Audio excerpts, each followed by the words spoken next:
താരെ സമീപർ എന്ന് പറയുന്ന ഒരു സിനിമ കണ്ടിട്ടില്ലേ? അതിലത്തെ മെയിൻ ക്യാരക്ടർ ഉണ്ടല്ലോ, ഇഷാന് ഒരു സൈക്കോളജിക്കൽ ഡിസോർഡർ ഉണ്ട്.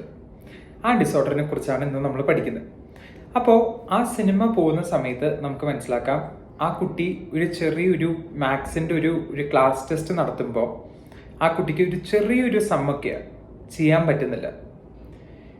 എങ്ങനെയൊക്കെ ചിന്തിച്ച് സോളാർ സിസ്റ്റം വരെ എത്തി, എർത്ത് വന്ന് ജൂപ്പിറ്ററിൽ ഇടിച്ചു, ജൂപ്പിറ്റർ വന്ന് സണ്ണിൻ്റെ അടുത്ത് മെൽറ്റ് ഡൗൺ ആയി, എന്നിട്ടാണ് ആ കുട്ടിക്ക് ഒരു ഉത്തരവൊക്കെ കിട്ടുന്നത്, അതും തെറ്റുത്തരം.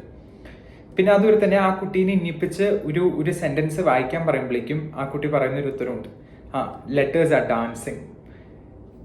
അപ്പോൾ ഇന്ന് നമ്മൾ സംസാരിക്കാൻ പോകുന്നതും ഇതിനെക്കുറിച്ചാണ്. ഇതിനെ സൈക്കോളജിയിൽ വിളിക്കുന്നതാണ് ലേണിംഗ് ഡിസേബിലിറ്റി. ഈ ലേണിംഗ് ഡിസേബിലിറ്റിയും ലേണിംഗ് ഡിഫിക്കൽട്ടിയും രണ്ടാണ്. ലേണിംഗ് ഡിസേബിലിറ്റി ഉള്ള പിള്ളേർക്ക് ഇവർക്ക് ബാക്കി സ്കിൽസ് ഒക്കെ അടിപൊളിയായിരിക്കും, ഇവരുടെ IQ ലെവലും നല്ല ഹൈ തന്നെയായിരിക്കും. പക്ഷേ പഠിത്തത്തോട് വരുമ്പോൾ അവർ അല്പം ഡിഫിക്കൽട്ടി അവർ ഫേസ് ചെയ്യുന്നുണ്ടാവും. അതുകൊണ്ടാണ് ഇതിനെ ലേണിംഗ് ഡിസേബിലിറ്റി എന്ന് പറയുന്നത്. ലേണിംഗ് ഡിസേബിലിറ്റിയുടെ മേജർ കോസൽ ഫാക്ടർ എന്ന് പറഞ്ഞാൽ ജനറ്റിക്കലുണ്ട്. പിന്നെ അതുപോലെ തന്നെ ഫാമിലി കൺഫ്ലിക്ട്സോ അല്ലെങ്കിൽ ചൈൽഡ്ഹുഡ് ട്രോമ അല്ലെങ്കിൽ ബാഡ് എക്സ്പീരിയൻസസ്. ADHD ഉള്ള പിള്ളേർക്ക് ഈ ഒരു കണ്ടീഷനും കൂടെ കോമോബിഡ് ആയിട്ട് വരാനുള്ള ചാൻസസ് വളരെ കൂടുതലാണ്. ഇനിയിപ്പോൾ ടൈപ്സ് ഓഫ് ലേണിംഗ് ഡിസേബിലിറ്റി എന്ന് പറഞ്ഞു കഴിഞ്ഞാൽ ഒരുപാടുണ്ട്. അതിൽ നമുക്ക് മേജർലി 3 എടുത്ത് നോക്കാം. ആദ്യത്തേത് ഡിസ്ലെക്സിയ ഉള്ള പിള്ളേർക്ക് വായിക്കാൻ ബുദ്ധിമുട്ടായിരിക്കും. അവർക്ക് അക്ഷരങ്ങൾ അങ്ങോട്ടേക്കും ഇങ്ങോട്ടേക്കും മാറിപ്പോകുന്നു. അവർക്ക് വായിച്ചു കഴിഞ്ഞിട്ട് എന്താണ് അതിൻ്റെ അർത്ഥം അല്ലെങ്കിൽ അവർക്ക് എന്ത് മനസ്സിലായി എന്ന് അവർക്ക് പറയാൻ പറ്റില്ല, അങ്ങനെയൊക്കെ. ഇനി ഡിസ്ഗ്രാഫിയ എന്ന് പറഞ്ഞു കഴിഞ്ഞാൽ ഇപ്പോൾ ടീച്ചർ ഒരു ക്ലാസ്സിൽ ഡിക്റ്റേറ്റ് ചെയ്യാന്ന് വെക്കുക നോട്ട്സ്, ഇവർക്ക് അത് എഴുതിയെടുക്കുമ്പോൾ ഇവർക്ക് കുറേ സ്പെല്ലിംഗ് തെറ്റ് വരിക, ഇവർക്ക് എഴുതിയെടുക്കാൻ പറ്റുന്നില്ല. അതുപോലെ തന്നെ ഇപ്പോൾ BAD ബാഡ് എന്നാണ് പറയുന്നതെന്ന് വെച്ച് കഴിഞ്ഞാൽ ഇവർ എഴുതി വരുമ്പോഴേക്കും അത് BED ബെഡ് എന്നാവും.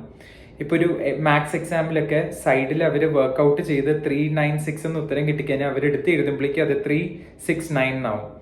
അങ്ങനെ. ഇനി മൂന്നാമത്തേതാണ്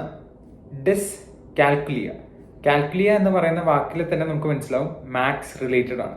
അപ്പൊ ഇവർക്ക് ഈ മാത്സ് എന്ന് പറയുന്ന സംഭവം ഭയങ്കര ബുദ്ധിമുട്ടായിരിക്കും.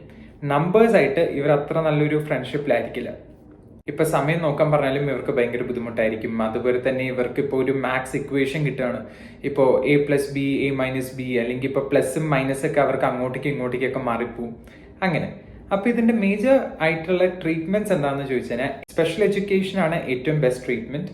അപ്പോൾ ഇത് സത്യം പറഞ്ഞാൽ ഇപ്പോൾ ലേണിംഗ് ഡിസേബിലിറ്റി ഉള്ള പിള്ളേരുടെ കൂടെ പാരൻസ് ടൈം സ്പെൻഡ് ചെയ്ത് അവരെ എഴുതിക്കൊണ്ടിരിക്കുന്ന സമയത്തോ അല്ലെങ്കിൽ അവരെപ്പോഴാണ് ആ തെറ്റ് ചെയ്യുന്നത് ആ സമയം തന്നെ കറക്റ്റ് ചെയ്യാൻ നോക്കിക്കഴിഞ്ഞാൽ കൂടുതൽ ഇംപ്രൂവ്ഡ് ആയിട്ടുള്ള റിസൾട്ട്സ് കണ്ടുവരാം എന്നാണ് പറയുന്നത്.